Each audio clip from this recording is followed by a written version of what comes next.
Yes, hello, it's Spooky Lake Month where we're doing 31 days of haunted hydrology. And today I want to talk about the ocean's quietest grave, the whale fall.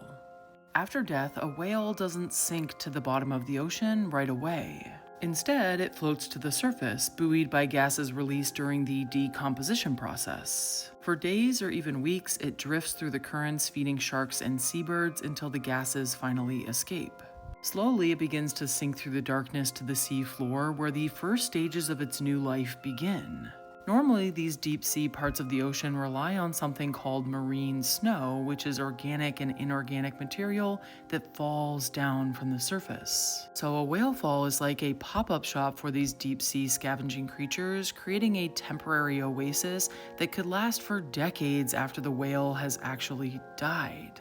However, this afterlife unfolds in stages, each one stranger than the last. The mobile scavenger stage is when larger predators like sharks, crabs, and hagfish will strip away hundreds of pounds of flesh in a matter of months. Bits of tissue and oil will seep into the surrounding sediment, drawing in the opportunists. Worms, crustaceans, and microbes move in on the carcass, ready to feed on what's left for up to 5 years. In the third stage, sulfophilic bacteria begins to feast on the fats that are locked in the bones. However, these bacteria don't use oxygen. Instead, they breathe in dissolved sulfate and exhale hydrogen sulfide, which is a gas deadly to most marine life. Now, due to this toxic environment, only chemosynthetic bacteria, which is resistant to hydrogen sulfide, can survive. But these bacterial mats provide nourishment for clams, mussels, limpets, and sea snails. This is also when these zombie worms move in on the grave, here to eat the whalebone from the inside out.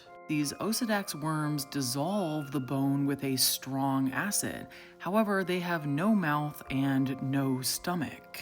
Instead, they rely on a symbiotic bacteria that live inside of their bodies to do the digesting for them. Together, they feast on the last vestiges of life. After decades, the bones have one last gift to give. At this final stage, the organic compounds have been exhausted, and all that remains are the minerals in the bones, which do happen to provide a hard substrate for a reef to grow.